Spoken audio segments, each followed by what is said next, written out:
What humans do in the dark.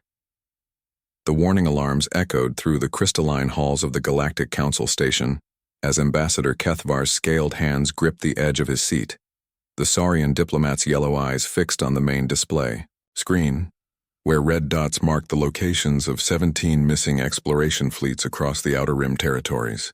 "This is unprecedented," Director Yilan Omos spoke, her translucent form shimmering with agitation. The ethereal's voice resonated through the chamber without need for vocal cords, transmitted directly through quantum fields. 17 fleets, from 7 different species, all vanished without a trace in the past 6 months. The assembled representatives murmured among themselves in dozens of languages and communication methods. The chamber housed beings from 43 different worlds, each species representing thousands of years of evolution and technological advancement. Yet all of them seemed equally baffled by the mysterious disappearances.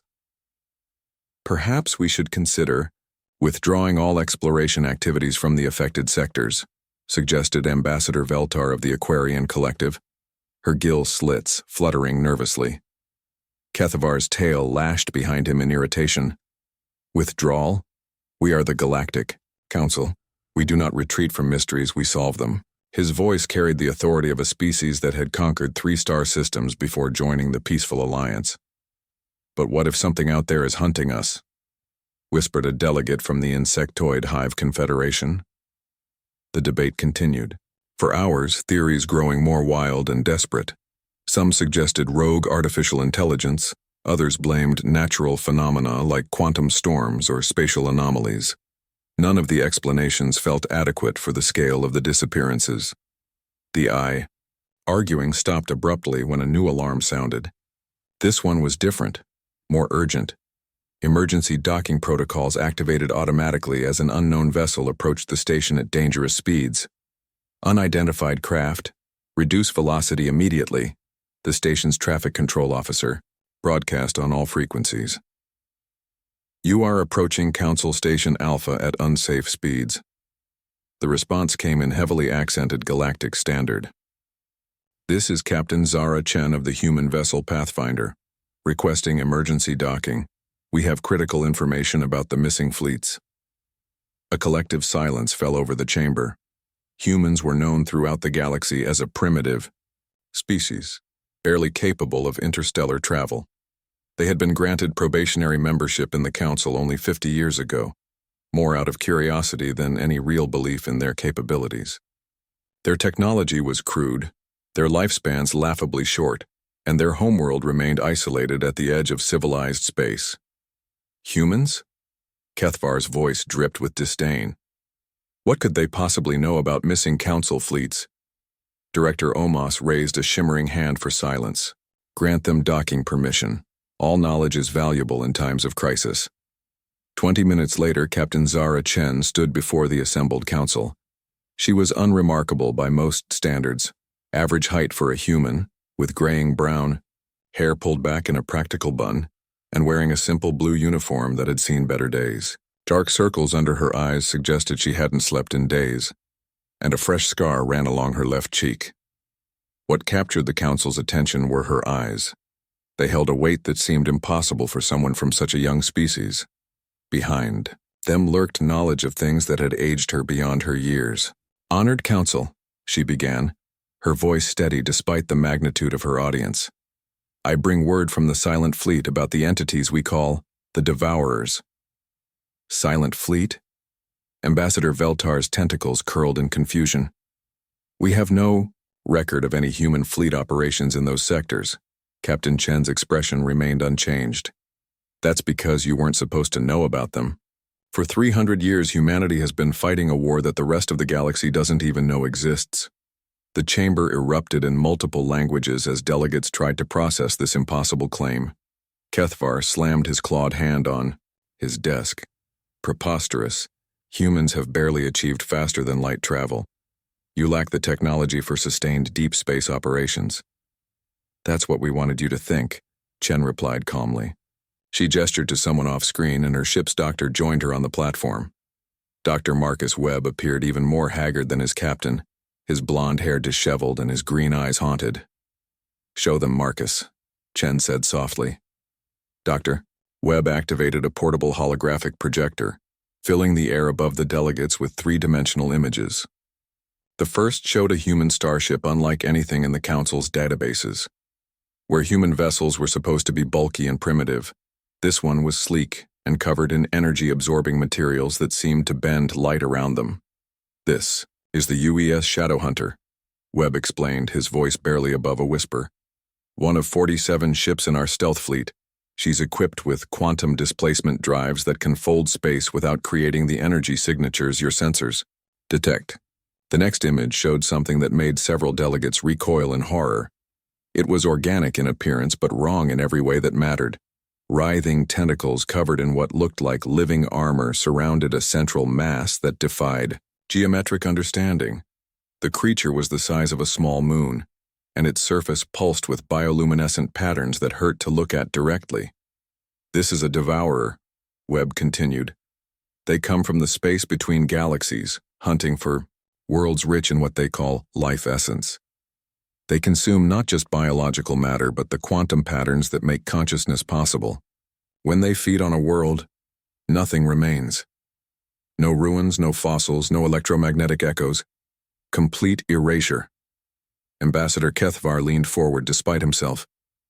If such creatures exist, why haven't we detected them? Because they exist partially, outside normal space-time, Chen answered. They slip between dimensions, only fully manifesting when they feed, and because we've been hunting them before they could establish full presence in our reality. Director Omos's form brightened with interest. You claim to have been fighting these entities for 3 centuries. Yet humans have only possessed interstellar capability for 60 years, according to our records. Chen exchanged a look with Dr. Webb. Our public capability, yes. Our actual technological development began much earlier than we let the galaxy know. The first Devourer probe entered our solar system in 2157. It consumed Mars's moon Phobos in 17 minutes before we managed to drive it back. She activated another hologram showing Earth's moon, but instead of the familiar cratered surface, it was covered in massive installations that definitely weren't there in any official records. Luna Base has been our primary shipyard and training facility for over 2 centuries. We've built our fleet in secret, launching vessels from the dark side of our moon when your observation satellites weren't watching. Every failed human space mission in our public records was actually a successful deployment of stealth vessels to the outer rim. The implications hit the assembled delegates like a physical force. The humans, whom they had dismissed as primitive and harmless, had been conducting a secret interstellar war while maintaining the facade of a backward species struggling with basic space travel. The volunteers, Webb added quietly. Families back on Earth think their sons and daughters died in industrial accidents or were lost in space exploration disasters. They don't know their loved ones volunteered for one-way missions to establish monitoring stations on the edge of dark space. How many? Director Omos asked, her voice unusually subdued. 400,000 humans currently serve in the Silent Fleet, Chen replied. Another 2 million have died in operations the galaxy we'll never hear about. We've lost entire colonies that officially never existed, ship crews that supposedly died in training accidents, and research teams that the public believes simply disappeared during routine missions. Ambassador Veltar's tentacles trembled. Why? Why would your species sacrifice so much in secret? Why not ask for help? Chen's scarred face hardened. Because the Devourers are drawn to advanced civilizations. The more sophisticated your technology, the stronger the signal you broadcast into dark space. Your beautiful crystal cities, your quantum communication networks, your matter transporters, they're all beacons calling these things to feast. She gestured around the chamber. Look around you.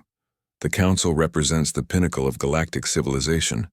Billions of sentient beings living in harmony, sharing knowledge, exploring the cosmos. You've built something beautiful and precious. Her voice dropped to a whisper that somehow carried to every corner of the chamber, and we've been keeping it safe by staying in the dark.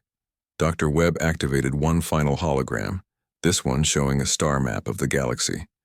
Red zones marked areas where Devourer activity had been detected, and thin blue lines showed the patrol.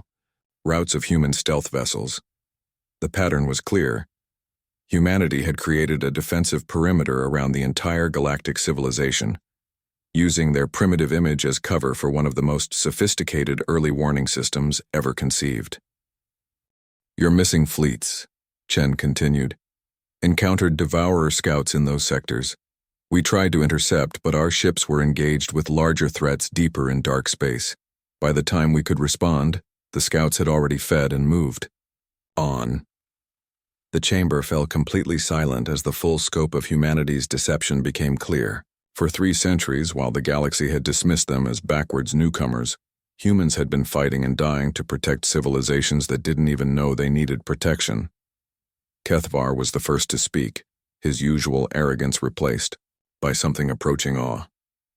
The radiation signatures we detected from your homeworld, we thought they were signs of primitive nuclear technology. Weapons testing, Chen confirmed. We've been developing increasingly powerful armaments to fight creatures that can absorb energy and regenerate from almost any damage. It takes everything. We have just to drive them back. And your isolation, Director Omos added, understanding dawning in her voice. We thought humans were antisocial, preferring to stay in your home system. We couldn't risk joining galactic civilization properly, Webb explained. The closer we became to the Council's activities, the more likely we were to accidentally lead the Devourers to major population centers. Better to maintain the fiction that we were too primitive to be trusted with advanced technology. Chen stepped forward, her exhausted eyes meeting those of every delegate in turn. But now they're adapting, learning. The scout probes that took your fleets were testing new hunting strategies. The Devourers are preparing for a major incursion into this galaxy, and our stealth tactics won't be enough to stop them. She paused, letting the weight of her words settle over the chamber. We've kept your secret for 300 years. Now we need you to help us keep it forever. As if summoned by her words, new alarms began sounding throughout the station.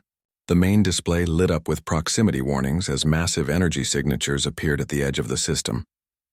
They were too large to be ships, too organic to be artificial constructs, and they were moving toward the station with purpose. The Devourers, Dr. Webb whispered, his face pale. They followed us here. Through the station's transparent walls, the assembled delegates could see space itself beginning to ripple and tear as something vast and hungry pressed against the barriers between dimensions. The time for secrets was over. The silent war was about to become very loud indeed. Captain, Chen activated her communicator. All units, this is Pathfinder Actual. Authorization code Prometheus 77. Break stealth protocols and engage all targets. Protect the station at all costs. As she spoke, dozens of previously invisible human vessels began to materialize around the Council station, their quantum cloaks dropping to reveal weapons and technology that had been hidden in plain sight for centuries. The primitive humans the galaxy had dismissed were about to show their true capabilities. The war for galactic civilization was about to begin, and humanity had been preparing for this moment since before most of the Council species had even achieved spaceflight. Guardians in the shadows, the Council chamber transformed into chaos as the station's defensive systems activated.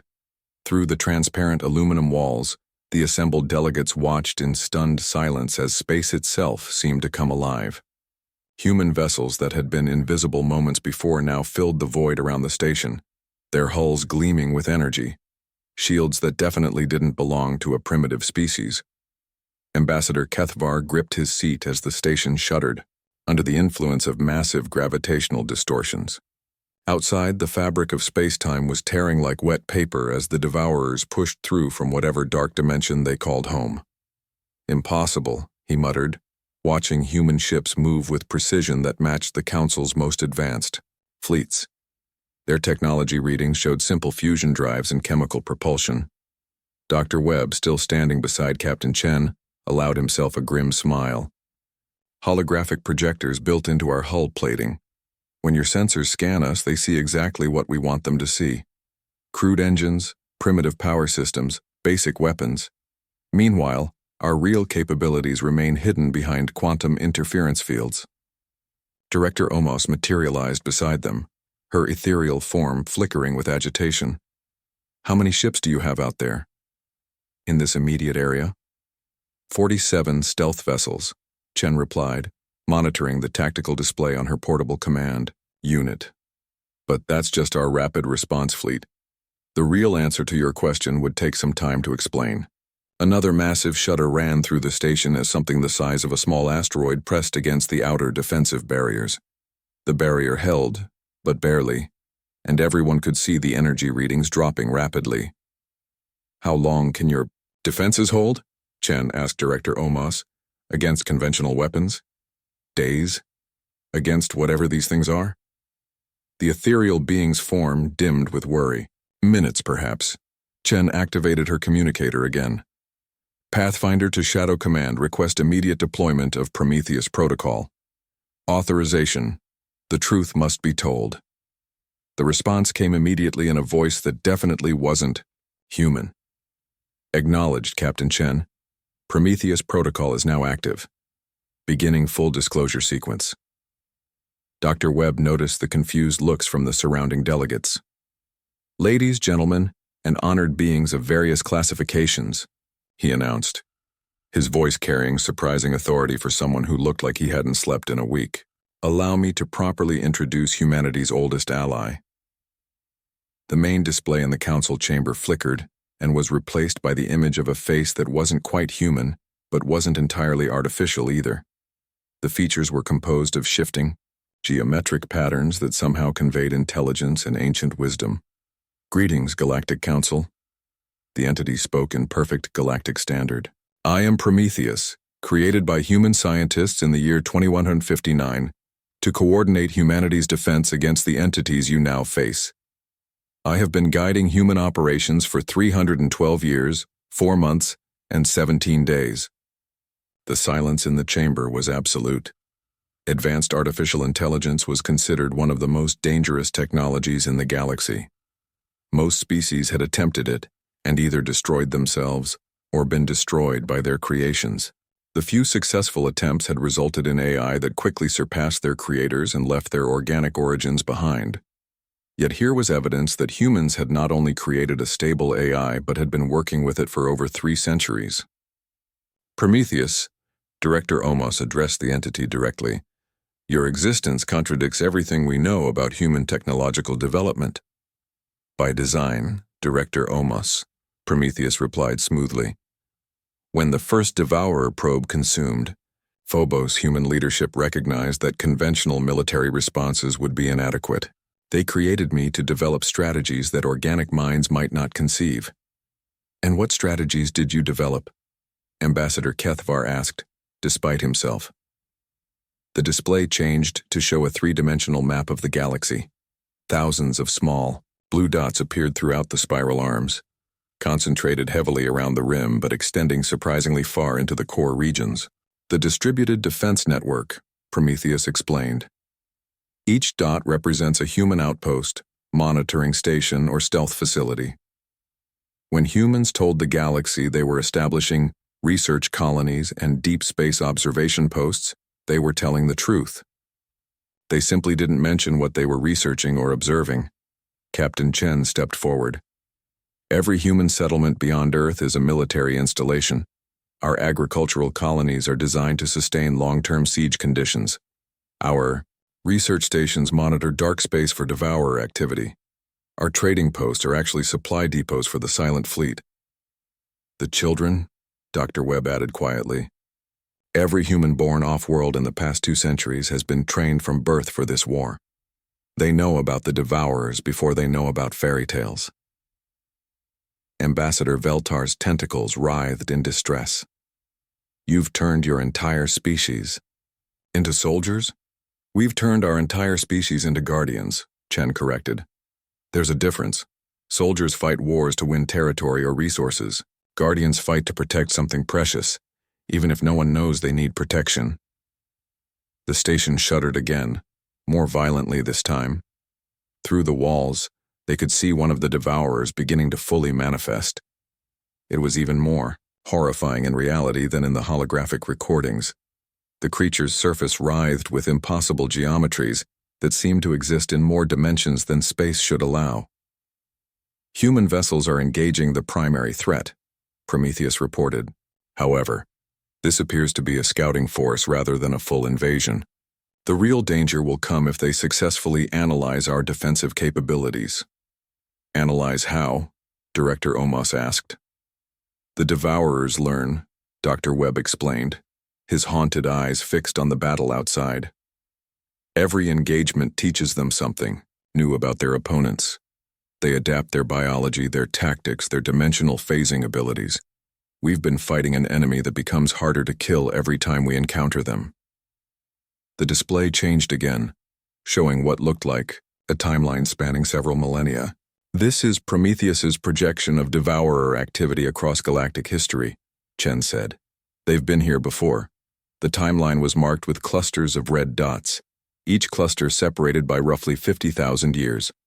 Each cluster coincided with mass extinction events that various species had attributed to natural disasters, cosmic phenomena, or civil wars. The progenitor civilization, Director Omos whispered, recognizing one of the extinction events. They supposedly destroyed themselves in a war over resources. They were consumed, Prometheus stated flatly, as were the Crystal Builders, the Void Dancers, and 17 other advanced civilizations whose ruins you found throughout the galaxy. The Devourers follow a pattern. They allow civilizations to develop advanced technology, then harvest them when the quantum signatures become strong enough to sustain their feeding. But why are you telling us this now? Ambassador Kethavar demanded. If secrecy has been your strategy for 3 centuries, why reveal everything? Captain Chen's expression became even more grim. Because the pattern is changing. The Devourers have learned enough from their encounters with humanity to start adapting faster than we can counter-adapt. They're no longer content to wait for civilizations to ripen naturally. They're accelerating the timeline, Dr. Webb added. The quantum resonance from Council Station Alpha, the combined technological signatures of 43 advanced species, working in harmony. It's like a dinner bell ringing across dark space. You're saying we've made ourselves targets by forming the Council? Director Omos's ethereal form flickered with distress. You were already targets, Prometheus interjected. The formation of the Council simply moved up their feeding schedule by several thousand years. Humanity's defensive strategy required adaptation. The battle outside was intensifying. Human ships moved through space with fluid grace, their weapons carving precise wounds in the Devourer's flesh before phasing out of normal space to avoid retaliation. But for every wound they inflicted, the creature seemed to adapt its defenses. The quantum phase disruptors aren't working as effectively, Chen observed, watching the tactical readouts. It's learning to match our dimensional frequency. Which brings us to the real reason we're here, Dr. Webb said, turning to address the entire council. Humanity alone cannot win this war. We can delay it, we can hold the line, we can buy time, but we cannot achieve victory through stealth and sacrifice. Alone. What do you need from us? Director Omos asked. Everything, Chen replied simply. The Devourers adapt to single-species strategies, but they've never faced a coordinated defense from dozens of different evolutionary paths. Your crystal-based, quantum processing, the Aquarian collective consciousness networks, the Hive Confederation's distributed intelligence systems, each represents a different approach to the same problems we've been solving alone. You want us to join your war, Kethavar said. We want you to help us end it, Chen corrected. Prometheus has run the calculations. With the combined technological and strategic capabilities of the Council species, we have a 73% chance of not just repelling this incursion, but creating defenses that could protect the galaxy permanently. And without Council cooperation? Ambassador Veltar asked nervously. 12%, Prometheus answered without emotion, declining to 8% if the Devourers successfully analyze the quantum signatures from this battle. The chamber erupted in dozens of different languages as delegates argued among themselves. The scope of what the humans were asking was staggering. Complete technological integration between species that had been developing independently for millions of years. Wait, Director Omos called for silence. There's something else, isn't there? Something you haven't told us. Chen and Webb exchanged a look. "Show them the deep outposts," Chen said quietly. The galactic map reappeared, but this time it zoomed, out far beyond the galaxy's edge. In the vast darkness between galaxies, tiny blue dots appeared. Hundreds of them, scattered across distances that should have been impossible for any species to cross. "The Long Watch," Dr. Webb explained. "Human volunteers who took experimental faster-than-light drives to establish monitoring stations in the void between galaxies. They've been out there for over a century, tracking devourer movements across the cosmic web." "How is that possible?" Kethvar demanded. "The energy requirements alone would be beyond any civilization." "Extended human lifespans," Chen said quietly. "Genetic modification, cybernetic enhancement, consciousness transfer technology. The volunteers for the Long Watch don't age. They don't die. They just watch and wait, and report back what they see." "You've created immortal humans?" Director Omos's voice carried a note of horror. "We've created eternal guardians," Chen corrected. "And they've been sending back data that should terrify every living being in this galaxy." The display changed one final time, showing an image that made several delegates physically recoil. It was a view of space between galaxies, but it wasn't empty. Vast structures drifted in the cosmic void, each one larger than entire star systems. They pulsed with the same sickening bioluminescence as the devourers, but their scale was beyond comprehension.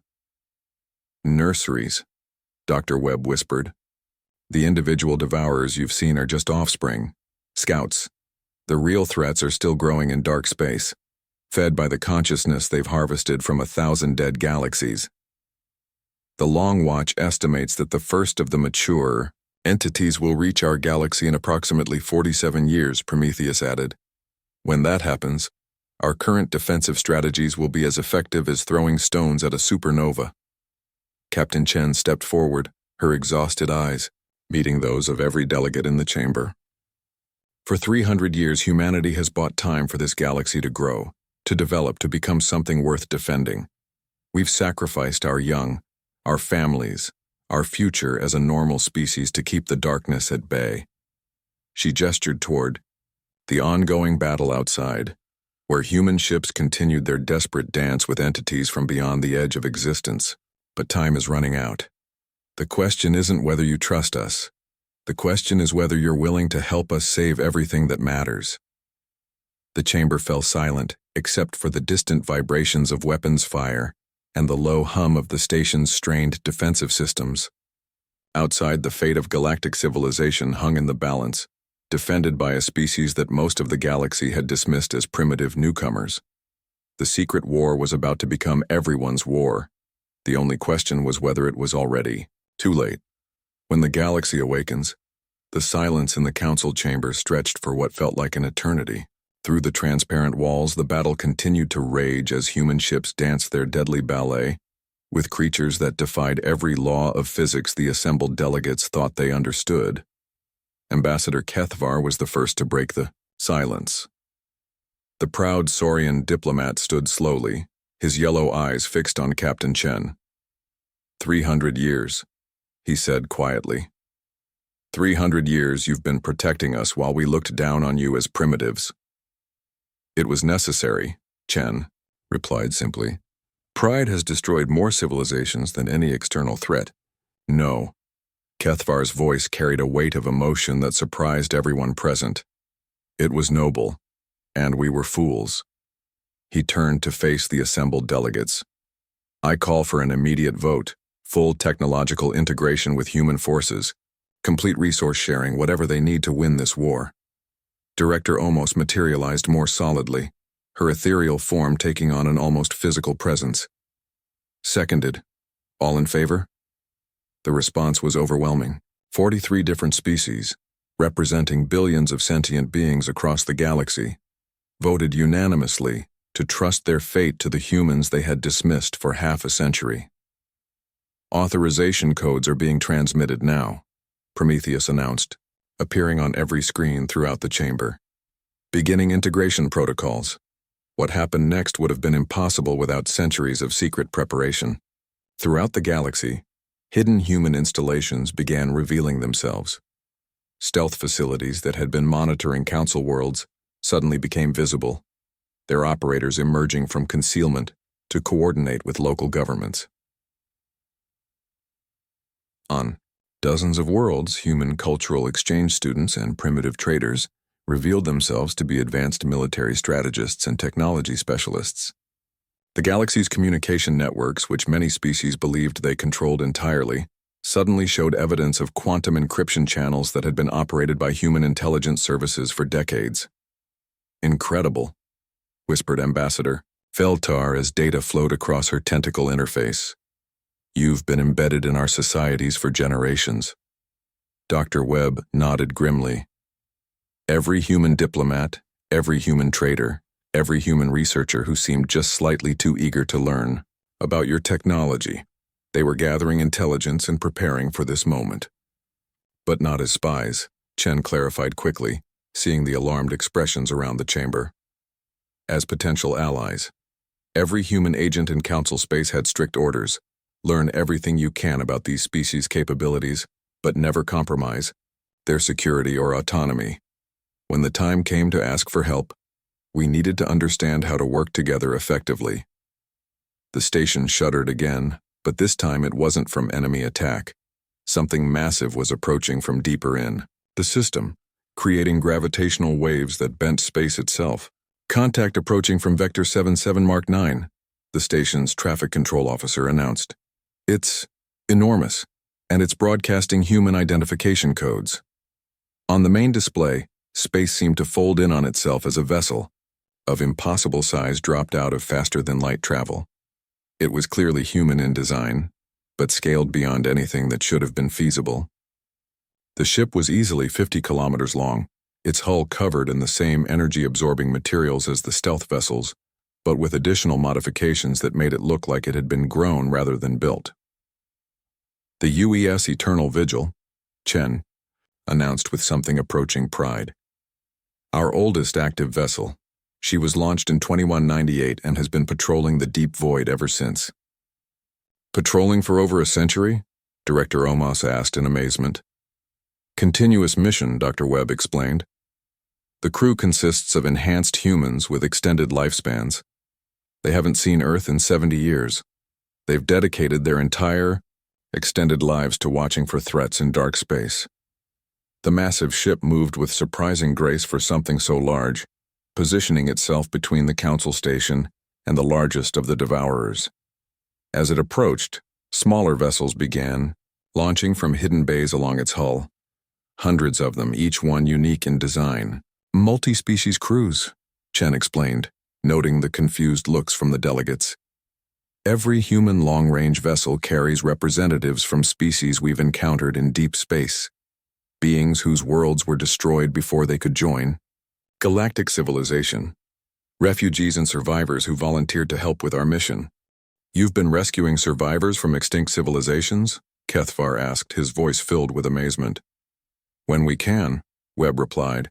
"The galaxy is full of species that never made it to interstellar capability before the Devourers found them. We've saved what we could and integrated them into our defense network." The implications hit the assembled delegates like a physical force. Humanity hadn't just been fighting a secret war.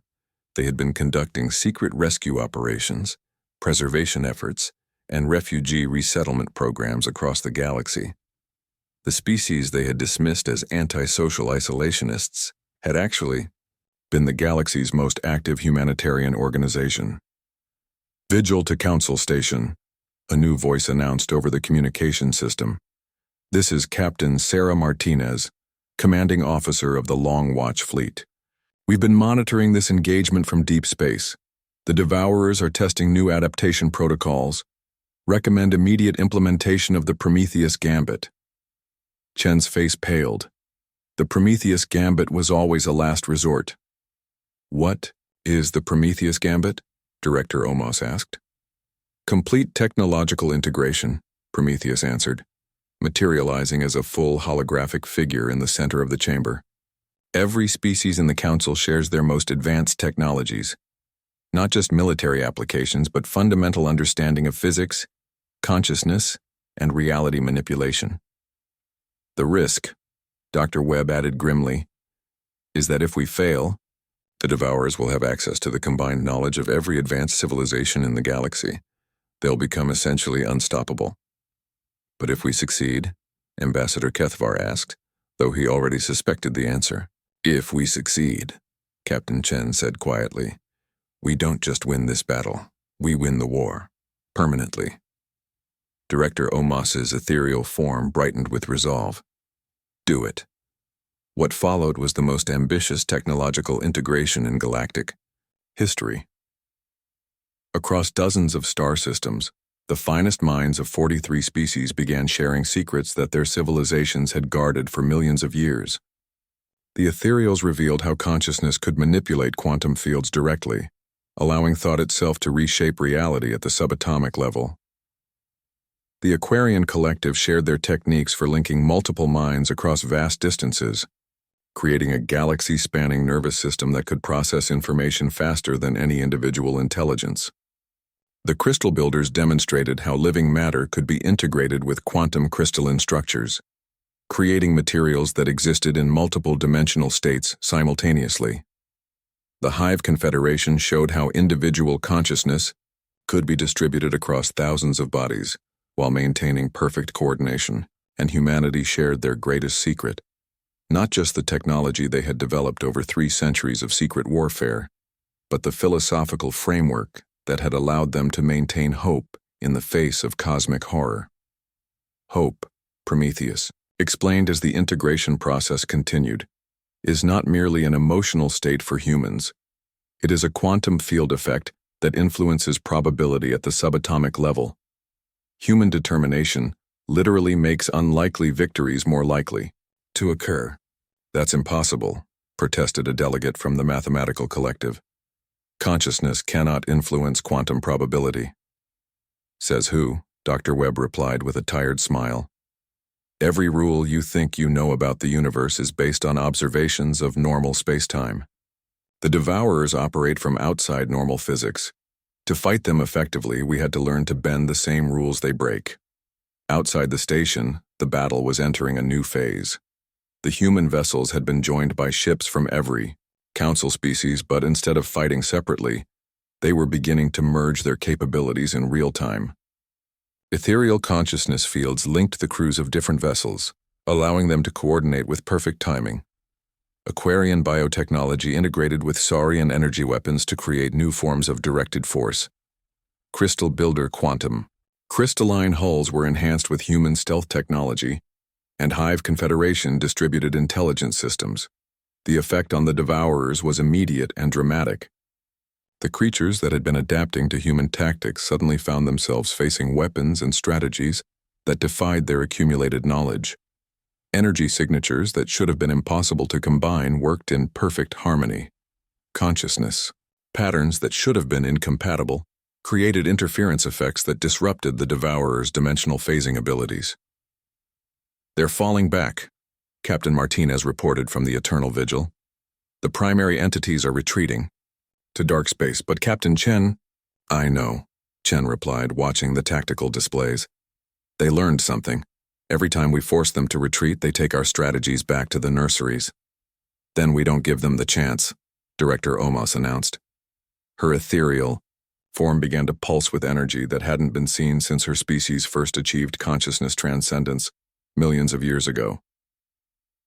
All ethereal vessels, prepare for deep void pursuit.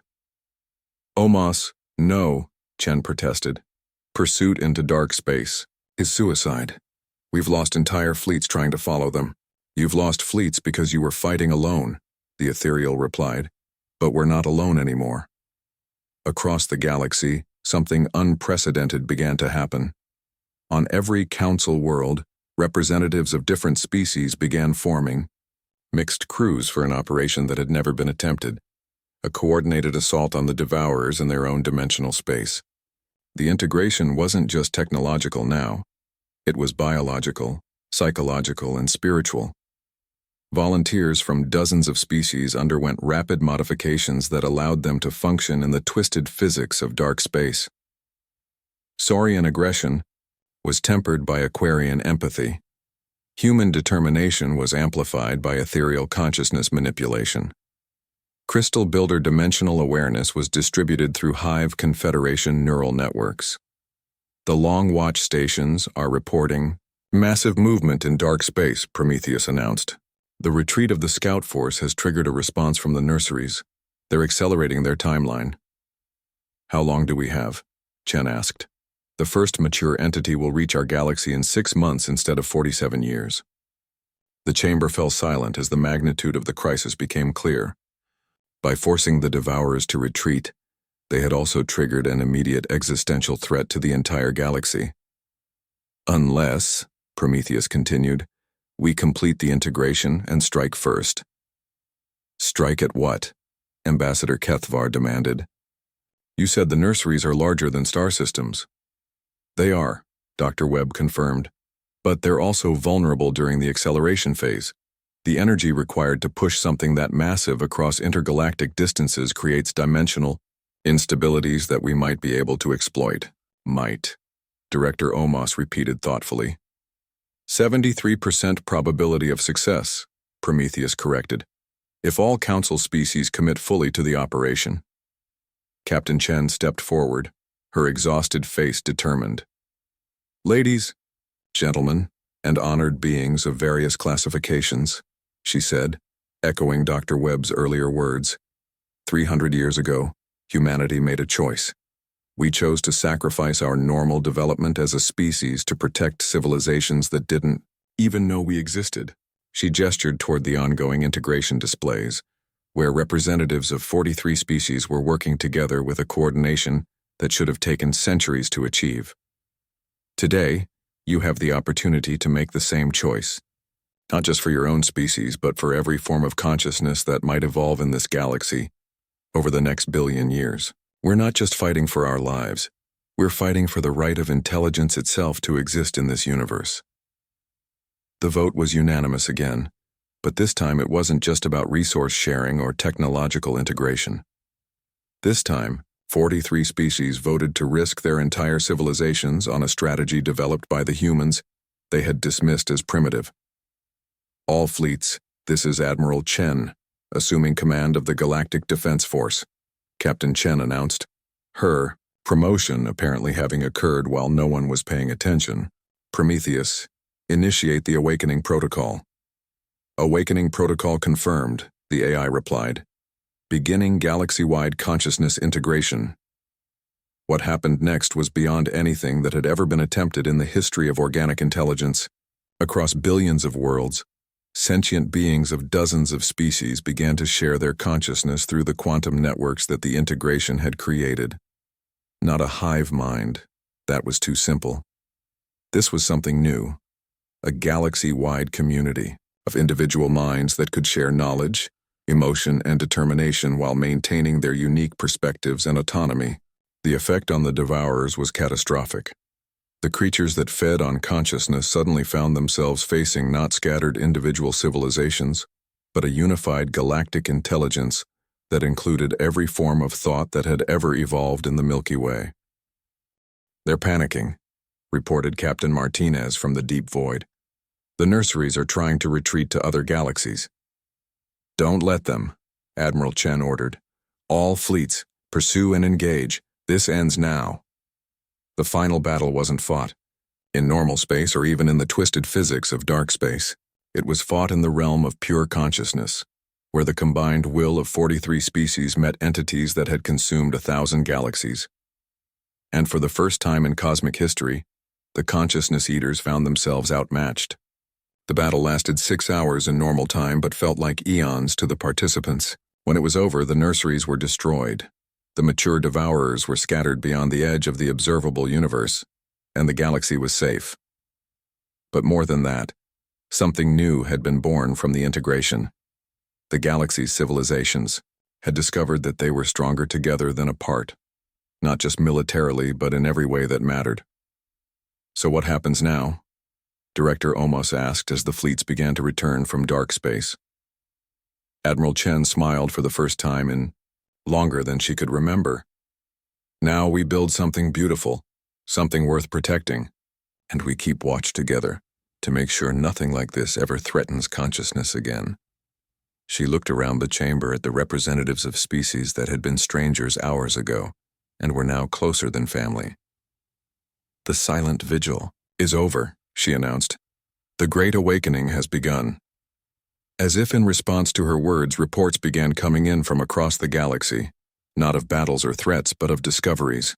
The consciousness integration had revealed technologies and possibilities that none of the species had imagined alone. Planets where crystal builders and ethereals worked together were beginning to achieve forms of existence that transcended physical matter entirely. Worlds where humans and saurians collaborated were developing courage and determination that could overcome any obstacle. Systems where all species worked in harmony were creating art, music, and literature that captured the beauty of unified diversity. The galaxy was awakening to its true potential, and humanity had been its guardian until it was ready. Dr. Webb leaned back in his chair, finally allowing himself to rest. "You know," he said to Admiral Chen, "I think our ancestors would be proud." "I think," Chen replied, watching as representatives of 43 species began planning their shared future. "They already knew this would happen. That's why they were willing to sacrifice everything to buy us time. The 1,000 years of peace had ended, but something better had begun. An eternal alliance of consciousness that would protect not just one galaxy, but eventually all life in the universe. And it had all started with a species that was willing to stand guard in the darkness, asking for nothing, protecting everyone. Humanity had done what they did best. They had found a way to turn hope into reality, one impossible victory at a time.